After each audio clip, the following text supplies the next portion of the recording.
नमस्कार दोस्तों, स्वागत है आप सभी का हमारे न्यूज 20 टीवी पर। दोस्तों, मैं आज आपके लिए लाया हूं देश और दुनिया की 20 बड़ी खबरें। तो आपको एक एक करके सभी खबरें विस्तार से बताई जाएगी, तो वीडियो को अंत तक देखिए। तो चलिए दोस्तों, शुरुआत करते हैं आज की पहली खबर के साथ। दोस्तों, आज की पहली खबर दिल्ली से है। दोस्तों, हिंदुत्व की तुलना बोको हराम से करने पर भड़की बीजेपी, कहा सलमान खुर्शीद ने किया भारत का अपमान। आपको बताते चलो कि दोस्तों, खुर्शीद की एक दिन पहले विमोचन की गई किताब में हिंदुत्व को लेकर जो कुछ कहा गया उस पर भारी विवाद पैदा हो गया है। भारतीय जनता पार्टी ने इस किताब में हिंदुत्व की तुलना आतंकी संगठन बोको हराम और आईएसआईएस से करने पर निशाना साधते हुए कहा कि यह सिर्फ हिंदू ही नहीं बल्कि भारत की आस्था को भी ठेस पहुंचाती है। वहीं दूसरी खबर महाराष्ट्र से। दोस्तों, नवाब मलिक बोले मेरे काम से मुख्यमंत्री खुश है, शरद पवार और पार्टी का समर्थन मेरे साथ। आपको बताते चलूं कि यूं तो आज महाराष्ट्र के कैबिनेट मंत्री नवाब मलिक की प्रेस कॉन्फ्रेंस पहले से तय नहीं थी, लेकिन जब पत्रकारों ने उनसे देवेंद्र फडणवीस के ट्वीट संबंधी सवाल किए तो उन्होंने बेबाकी से जवाब दिया। दरअसल फडणवीस ने बुधवार को ट्वीट में लिखा था कि सुअर से कुश्ती नहीं करनी चाहिए वरना उससे अपनी ही कपड़े खराब होंगे, जबकि सुअर को मजा आ जाएगा। दोस्तों, खबर हरियाणा से। निशा के पिता का आरोप कोच पवन बेटी से करता था छेड़खानी, पुलिस ने रखा 1 लाख रुपए का इनाम। आपको बताते चलो कि दोस्तों, हरियाणा के सोनीपत में रेसलर निशा दहिया और उनके भाई की बुधवार को गोली मारकर हत्या कर दी गई।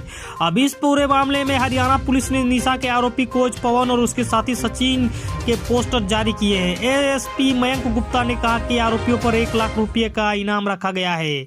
परिवार ने शिकायत में बताया कि कोच पवन निशा दहिया के साथ छेड़छाड़ और अभद्रता करता था।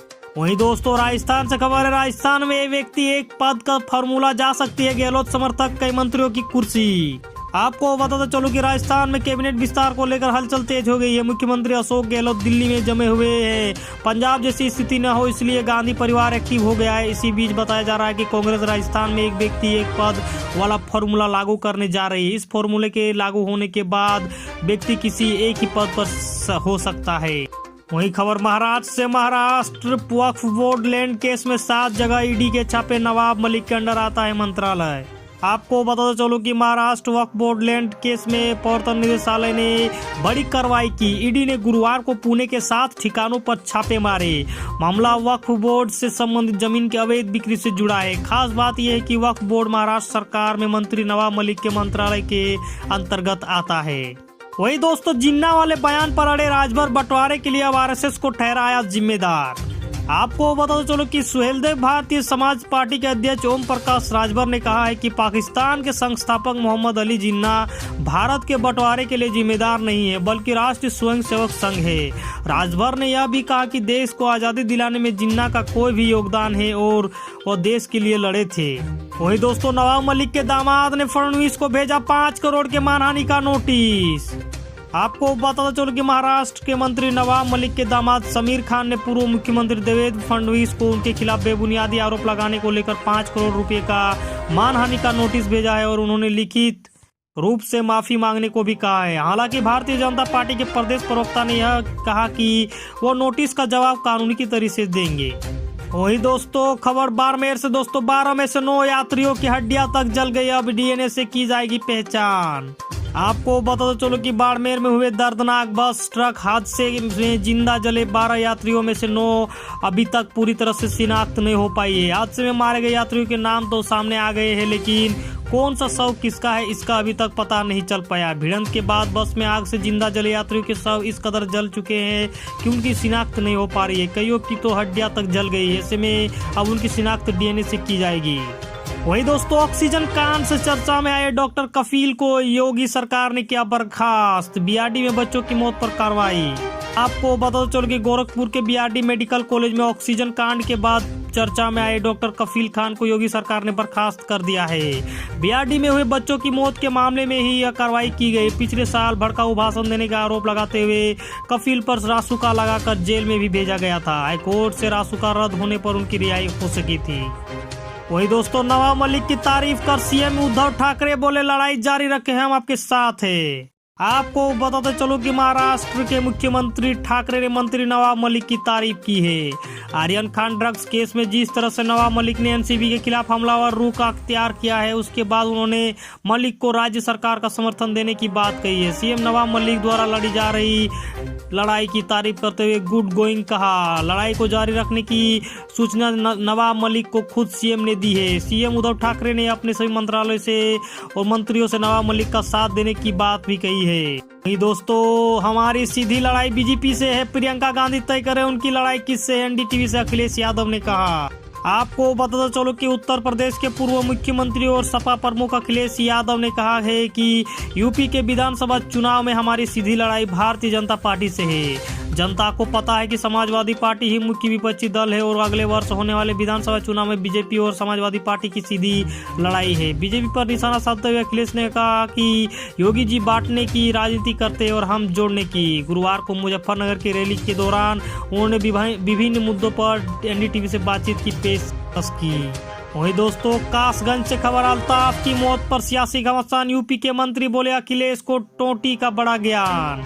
आपको बताते चलो कि उत्तर प्रदेश के कासगंज में थाने में अल्ताफ नाम के युवक की मौत के बाद से सियासी घमासान मचा हुआ है। पुलिस की टोटी से फांसी लगाने की थ्योरी पर भी सवाल उठाए जा रहे हैं। विपक्षी पार्टियों ने सत्ताधारी बीजेपी को निशाने पर लिया है।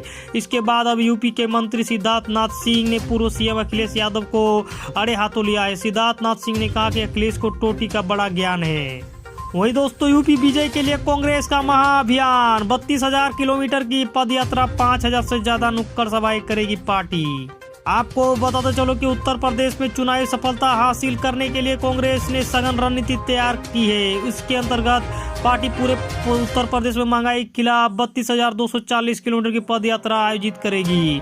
ये पदयात्राएं सभी 403 विधानसभाओं में आयोजित की जाएगी। इसके अलावा बड़ी जगहों पर बड़े कार्यक्रम रैलियां आयोजित की जाएगी तो छोटी जगह पर 5,000 नुक्कड़ सभाएं आयोजित की जाएगी। पूर्व प्रधानमंत्री जवाहरलाल नेहरू के जन्म दिवस 14 नवंबर से भाजपा हटाओ महंगाई भगाओ नारे के साथ पदयात्राओं की शुरुआत की जाएगी। वहीं दोस्तों, थाने में 2 फीट ऊंची नल की टोटी से सुसाइड की थ्योरी देने वाले आईपीएस कौन है? आपको बता चल कि उत्तर प्रदेश के कासगंज में 22 साल के अल्ताफ की थाने में संदिग्ध मौत का मामला तूल पकड़ता जा रहा है। आईपीएस अफसर रोहन बोत्रे ने जो थ्योरी पेश की उसकी हवा बाथरूम की तस्वीर से निकाल दी। खैर, इस संदिग्ध मौत को सुसाइड बताकर थ्योरी पेश करने वाले कासगंज के पुलिस कप्तान बोत्रे रोहन प्रमुद खूब चर्चा में है। 2016 बैच के रोहन बोत्रे कासगंज में पुलिस कप्तान बनने से पहले आगरा में एसपी सिटी के पद पर तैनात थे। वहीं दोस्तों, चीन ने पाकिस्तान को दिया बेहद खतरनाक युद्धपोत, पीएनएस तुगरील हिंद महासागर में होगी तैनाती। आपको बता चलो कि चीन ने पाकिस्तान को टाइप 054 AP युद्धपोत देकर जो संदेश दिया है उसे किसी भी स्थिति में अनदेखा नहीं किया जा सकता। अव्वल तो टाइप 054 AP जिसे PNS तुगरील नाम दिया गया है, अब तक चीन द्वारा किसी भी देश को दिया जाने वाला सबसे बड़ा और आधुनिक युद्धपोत है। इसमें सतह से हवा में और पानी के अंदर मार करने की जबरदस्त क्षमता है। पाकिस्तान इस युद्धपोत को हिंद महासागर में तैनात करेगा। वही दोस्तों, शिवपाल यादव बोले हमें सपा में विलय के लिए तैयार, अखिलेश यादव के सामने रख दी एक शर्त। को बताते चलो कि दोस्तों, यूपी में साल 2022 में होने वाले विधानसभा चुनाव के पहले प्रगतिशील समाजवादी पार्टी के प्रमुख शिवपाल सिंह यादव का बड़ा बयान सामने आया है। उन्होंने कहा है कि वह अखिलेश यादव के साथ मिलकर चुनाव लड़ने को तैयार है और पार्टी के विलय के लिए भी तैयार है, लेकिन आत्मसम्मान से समझौता नहीं करेंगे। दोस्तों, आजमगढ़ में भाजपा का परचम फहराने की रणनीति, सपा के गढ़ पर कब्जे के लिए शाह करेंगे रैली। आपको बता चलो कि लखनऊ में भाजपा के कील कांटे दुरुस्त करने के बाद केंद्रीय गृह मंत्री अमित शाह 12-13 नवंबर को फिर उत्तर प्रदेश जा रहे हैं। इस बार का दौरा वाराणसी, आजमगढ़, गोरखपुर में चुनाव की तैयारियों पर केंद्रित रहेगा। वाराणसी में वह जहां प्रदेश भाजपा की संगठनात्मक तैयारियों का जायजा लेंगे और पार्टी के नेताओं कार्यकर्ताओं को जीत का मंत्र देंगे। वहीं 13 नवंबर को यशपालपुर, आजमाबाद, आजमगढ़ में जनसभा को संबोधित करेंगे। वही दोस्तों, फ्रांस में कोरोना की 5वीं लहर शुरू, स्वास्थ्य मंत्री ने दी गंभीर चेतावनी। जर्मनी में भी रिकॉर्ड केस। आपको बता चलो कि फ्रांस में कोरोना वायरस की 5वीं लहर शुरू हो गई है और देश के स्वास्थ्य मंत्री चेतावनी दी है। स्वास्थ्य मंत्री ओलिवर वेरन ने कहा है कि इस ताजा लहर में कोरोना वायरस का संक्रमण बहुत तेजी से हो रहा है। फ्रांसीसी मंत्री इस ऐलान से उन उम्मीदों को गहरा झटका लग रहा है। दोस्तों, खाने के पैसे नहीं पर आतंकी फैक्ट्री बंद नहीं होने देगा पाक। अब अफगानिस्तान में खरीदेगा अमेरिकी विध्वंसक हथियार। आपको पता चले कि पाकिस्तान कथित तौर पर तहरीक तालिबान पाकिस्तान के हाथों में पड़ने के डर के बीच अफगान तालिबान से अमेरिकी सैन्य हथियार खरीद रहा है। एक नई रिपोर्ट से पता चला है यह तब है जब व्यापक युद्ध विराम को लेकर इमरान खान सरकार और प्रतिबंधित संगठन के बीच बातचीत हो रही है। वहीं चीन ने चेताया फिर आ सकता है शीत युद्ध सा दौर। आपको पता चलो कि चीन के राष्ट्रपति शी जिनपिंग ने चेताया कि दुनिया एक बार फिर शीत युद्ध की लौट सकती है। अगले हफ्ते अमेरिकी राष्ट्रपति जो बाइडेन से होने वाली वर्चुअल मुलाकात से पहले शी जिनपिंग का यह बयान आया है। न्यूजीलैंड में हो रहे एशिया पैसिफिक इकोनॉमिक कोऑपरेशन के दौरान सीईओ फोरम में दिए गए एक रिकॉर्डेड भाषण में शी जिनपिंग ने कहा कि भू राजनीतिक आधार पर छोटे छोटे दायरे बनाने या वैचारिक सीमाएं खींचने की कोशिश कामयाब नहीं हो पाएंगी।